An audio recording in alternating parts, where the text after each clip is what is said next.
Hello! Si Bernie Batin po ito, ang pinakamasungit at tindera sa social media. So ngayon po, sa kauna-unang pagkakataon ay ipapakita ko po sa inyo ang aking bagong negosyo. O, di ba? Ito ang Diaz Farm Villa Suite. O, di ba? Na matatagpuan po yan sa San Jose, Urdaneta, Pangasinan. Ayan.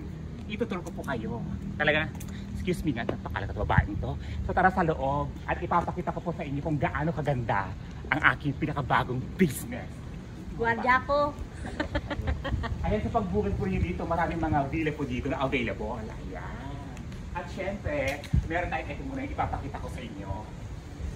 Ayan. So kung gusto nyo mag-order ng mga drinks, so talagang ito, pinagawa ko ito talaga para sa mga bisita po natin, mga guests po natin, eh, hindi na mag-abala na mag-order pa ng kape sa labas, ng mga drinks. Talagang very comfortable dito. Ayan. Maganda ang location at maganda. Ano ba? Tabi ka nga dyan, pakarakal pa dito eh. At kung napapansin ninyo, napaka-relaxing ng ating ambience, no? Talagang mapapili mo yung simoy ng hangin, maaliwalas.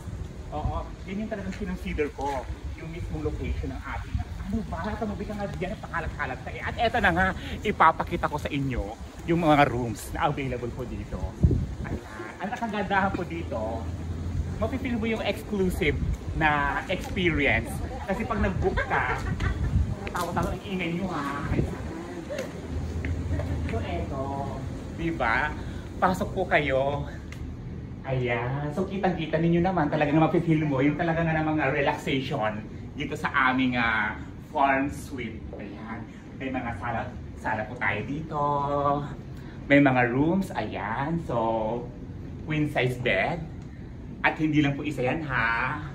Meron pa sa kabila. Eto oh. Ano ba? Doon ka sa kabi. Kung nagbablog ako dito eh. Ayan. At ang maganda dito, fully air condition ang mga rooms. Diba? Talagang naman na bongga. At may console table, may mirror, at may cabinet. Diba? Talaga nga na mga very organized pag pumasok ka dito. At ang bongga dito, ito yung isa sa mga ipinagmamalaki ko talaga yung magagandang CR. Ayan o. At meron tayong ano dito. Ayan. May shower. Diba? Ang ganda.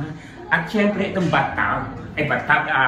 Ganyan. Para confidence. Confidence! Relax. At syempre, Papalinis ko lang ito para ano ba? Excuse me nga kayo, kayo pakapakanta dito ha. Tara sa isang room pa, napakita ko sa inyo. Tara dito. Ayan. Excuse me po. At ito ang maganda rito ha. Talaga nga naman nagpa-install ba ako ng jacuzzi. Ayan. Ayan o. Diba? Ang ganda. Sobrang ganda. Talaga nga naman mapipili ng mga bawat guest yung relaxation na talagang makukuha nila dito sa Diaz Farm Resort. At may isa pang room dito. Actually, ilan na yung rooms dito, madam? Ayan, 4 ang rooms. At ito ang pinakamagandang room sa amin ngayon. Ito. Diba? Ayan. Very kabog. Talaga nga namang feeling mo, social kapag nandito ka. O, diba? Talagang mainit ang panahon ngayon. At may patisyo dito dapat. Ayan. Talaga, diba? At ito. Ito mga.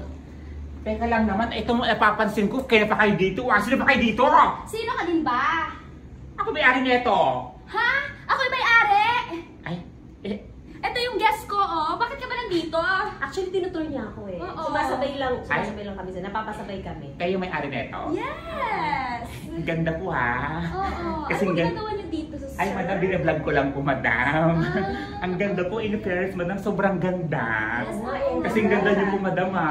Totoo, madam. Talaga ba? Oo, madam, pasensya ka na. Kanina kasi parang inaalis Ala, mo ako kanina. Hindi, eh. madam, kasi akala ko, hindi, ano, madam, pasensya na po talaga. Karang hindi ko maipaliwanag.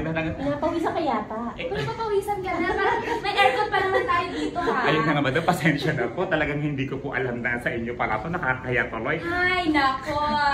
Sino ba to? Madam. Kilala mo ba to? Ako nga kilala niya. Oo, lumayas ka na nga dito. Sorry, madam. Nakakaloka naman. Sa kanila pala ito, hindi para sa akin. Tara, nakalabas na kami dito.